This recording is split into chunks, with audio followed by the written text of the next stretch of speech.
Well, first of all, thank you very much for having me here. It's great to be in Kansas City in this spectacular building.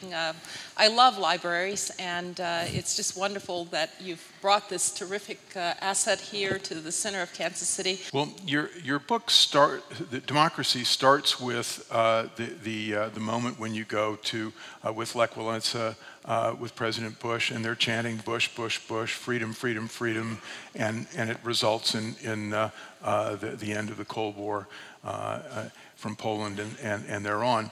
But then you end the first chapter, 3 pages, you end the first chapter with the Arab Spring.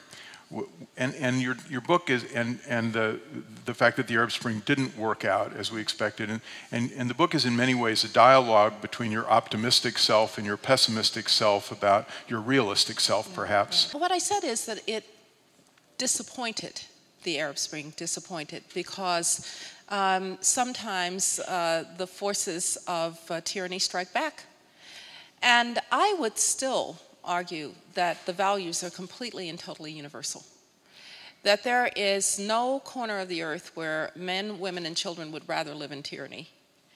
And usually when you hear arguments like, well, you know, those people maybe just aren't ready, or perhaps it's just too hard for them to get to democracy, it's usually from people who have the benefit of living in democracy.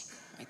So we say about others who don't have our rights, oh, well, it's because they're just not ready. And political scientists have this wonderful way of talking about it. It's one of two things. Well, they don't have the right level of gross domestic product. Do you really think when people have had enough of tyranny, you can walk up to them and say, well, wait until your economy improves? Or we will say, as political scientists, you know, when political scientists can't explain something, their residual category is culture. It must be culture.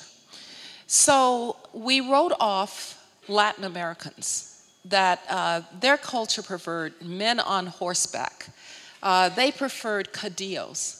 Well, now we've got all these Latin American democracies, Chile and Brazil and Colombia. And then we said, well, you know, Africans, they're too tribal.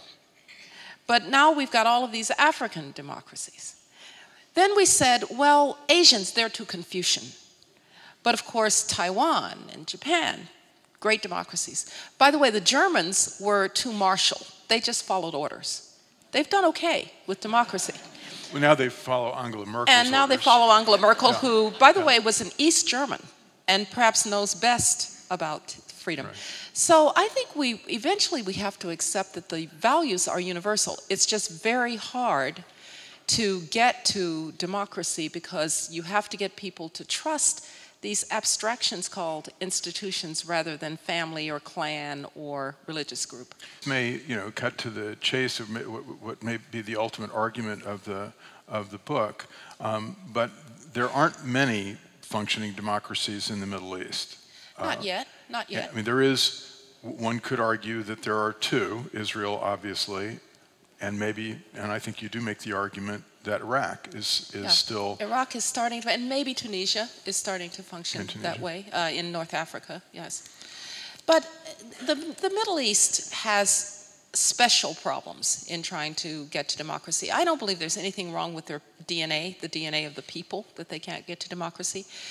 But they do have the special challenge of figuring out how to have Islam as state religion and still protect individual religious liberties. And that's a problem.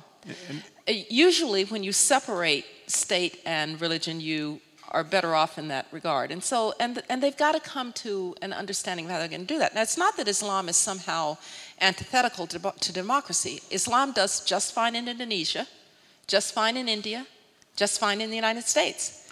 So it suggests that it is the institutions, not the religion, that is the problem.